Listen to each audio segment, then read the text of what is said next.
¿Quién no se ha torcido un tobillo? Es que en serio, es casi un rito de iniciación.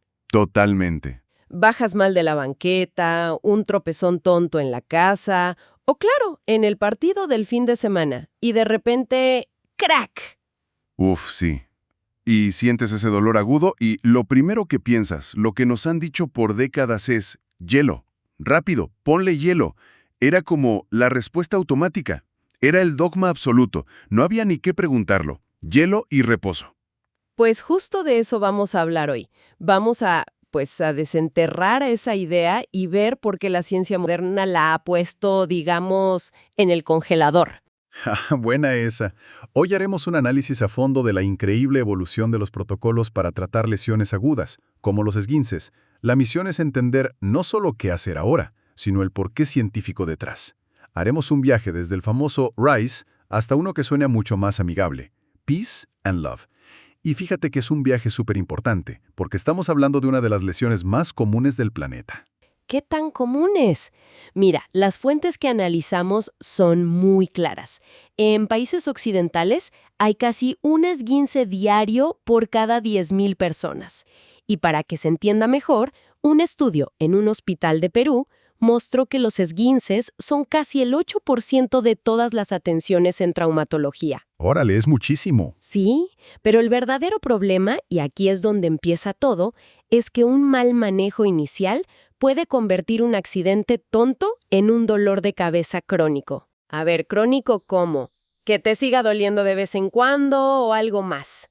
Mucho más que eso. Hablamos de una tasa de recurrencia de hasta el 75%. 75. O sea, 3 de cada 4 personas que se esguinzan. Se volverán a esguinzar. Y no solo eso, hasta un 40% puede desarrollar lo que llamamos inestabilidad crónica de tobillo. ¿Y eso qué es? Es esa sensación de que el tobillo se te va, que no es confiable, dolor constante, debilidad, y todo empieza en cómo manejas esos primeritos días. Ok, eso sí está serio. Entonces, para entender por qué los tratamientos cambiaron tanto, creo que primero tenemos que, meternos al cuerpo. ¿Qué pasa exactamente a nivel celular cuando el tobillo hace ese crack? ¿Qué es la famosa inflamación? Y sobre todo, ¿por qué resulta que no era la villana del cuento? Es que es una coreografía biológica impresionante. Cuando te esguinces, generalmente es por un movimiento brusco hacia adentro, lo que llamamos inversión. Ajá. Esto estira los ligamentos de afuera, sobre todo uno que se llama peroneo astragalino anterior, más allá de su límite. Imagínate una liga que le estiras tanto que sus fibras se rompen. Ok. Eso es una lesión celular, y en ese instante el cuerpo activa una alarma de emergencia. Y la respuesta a esa alarma es la inflamación, que es cuando vemos que se hincha, se pone rojo, caliente, y asumimos que eso es malo, que hay que pararlo. Exacto, y eso fue el error de concepto por décadas. El cuerpo, que es muy sabio, lo que hace es aumentar el flujo de sangre a esa zona, por eso se calienta y se pone rojo. Claro. Y con esa sangre llega un ejército de células de reparación. Además, libera sustancias como la histamina, las prostaglandinas. Espera, esas son las que nos hacen sentir todo, ¿no? El dolor, el calor, son como las sirenas de la ambulancia, no la causa del accidente. Esa es una analogía perfecta. Son las sirenas y los conos naranjas que delimitan la zona del desastre. La hinchazón, el edema, actúa como una férula natural que te obliga a no moverte para proteger la zona. Ajá. El dolor te dice, oye, con cuidado ahí. La inflamación no es el problema, es el primer y absolutamente indispensable paso de la solución. Es el proceso que limpia los escombros y trae a los obreros para empezar a reconstruir. O sea que cuando por años corríamos a poner hielo para bajar la inflamación, en realidad le estábamos diciendo al equipo de emergencias, gracias por venir, pero tómense un café. Ahora no. Peor, les estabas cortando el paso. Estaba cerrando la carretera por la que venían las ambulancias. La recuperación de un ligamento tiene fases muy claras, ¿eh? Primero, la fase inflamatoria, que dura hasta 6 días. Ok. Luego, la de proliferación, hasta el día 20 más o menos, donde se empieza a tejer como un andamio de colágeno. Y al final, la fase de remodelación, que puede durar hasta 1 año. 1 año. Sí, hasta 1 año. Ahí es donde ese andamio se convierte en un edificio sólido. Si saboteas la primera fase, la inflamatoria, pues la calidad de todo el edificio se compromete. Wow, ok. Con esa base todo cambia. Ahora sí podemos hablar de los protocolos. El abuelo de todos, el que nos enseñaron en la escuela, fue Rice. El famosísimo Rice. Creado en 1978. Reposo, hielo, compresión y elevación. Simple, fácil de recordar y con el hielo como la estrella del show. Luego le pusieron una P de protección y se convirtió en Price, pero la idea era la misma. Claro, la lógica era, si duele y está hinchado, pues detén el dolor y la hinchazón, y el reposo absoluto sonaba a lo más sensato del mundo. No lo muevas para que no se dañe más. Era intuitivo, pero... Pero ignoraba toda la biología que acabas de explicar. Exacto.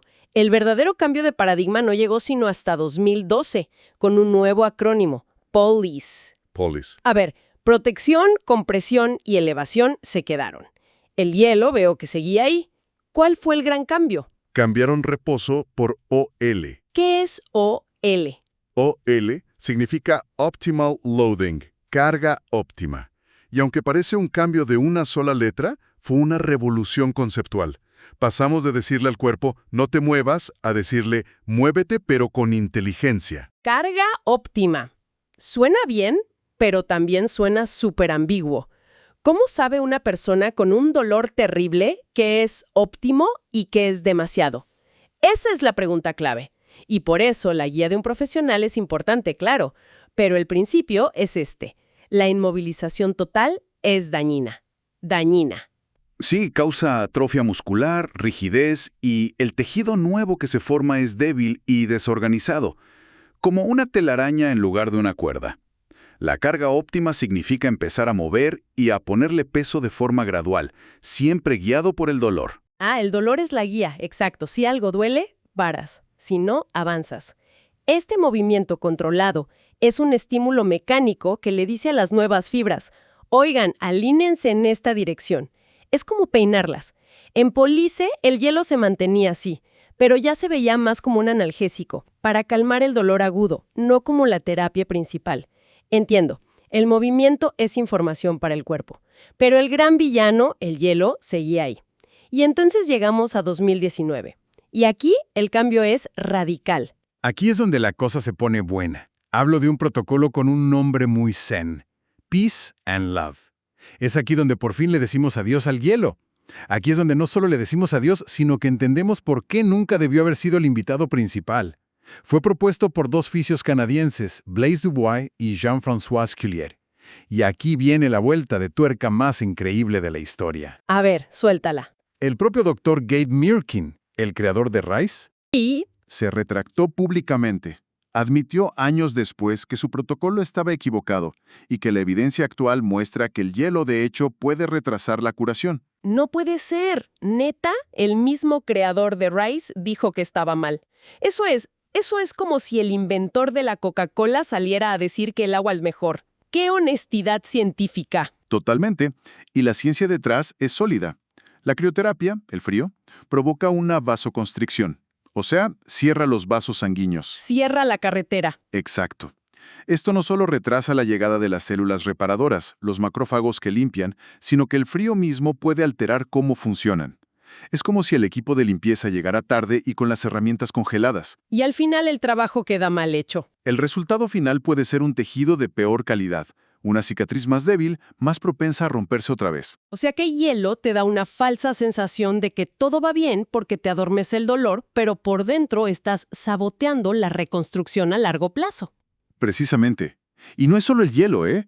El protocolo Peace and Love también pone en la mira a los antiinflamatorios, los AINES. Claro, los que siempre tomamos.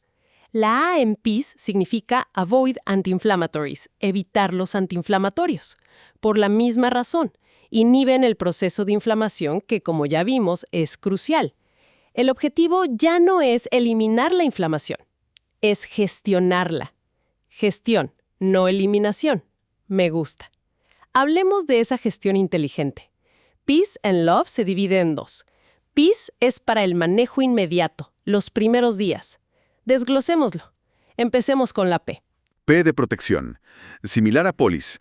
Reducir la carga y el movimiento que causa dolor los primeros días. La clave es minimizar el reposo absoluto. Proteger sin inmovilizar por completo. Luego, E de elevación. Es así, sobrevive desde el principio, elevar la pierna por encima del corazón para que la gravedad ayude a drenar. ¿Correcto? Luego, la A de evitar antiinflamatorios, que ya explicamos. Ni hielo ni pastillas que interfieran. Después, C de compresión. Un vendaje elástico. Supongo que la idea no es cortar la circulación. Para nada. Es solo aplicar una presión suave para limitar que la hinchazón se expanda sin control. Da soporte y ayuda a manejar el edema.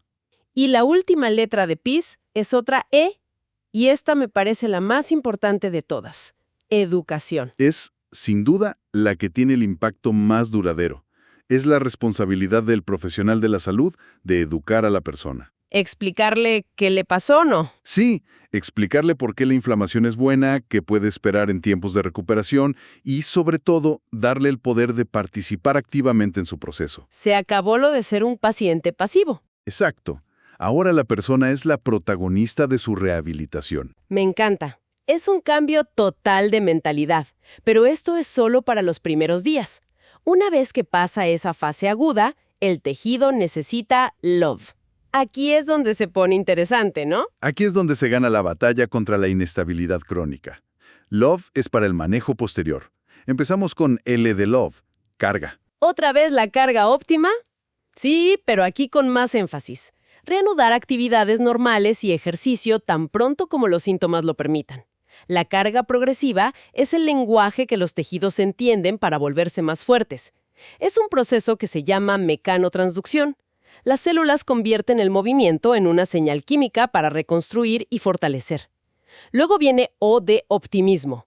A ver, esto puede sonar un poco a libro de autoayuda, pero las fuentes le dan una importancia tremenda. ¿En serio ser optimista ayuda a curar un tobillo? La conexión es asombrosa y está súper documentada. Factores psicológicos como el catastrofismo. El pensar, esto es lo peor, nunca volveré a estar bien. Ese pensamiento, la depresión o el miedo al movimiento son barreras gigantescas. ¿El cerebro interpreta las señales de dolor? Un cerebro optimista modula esa señal hacia abajo.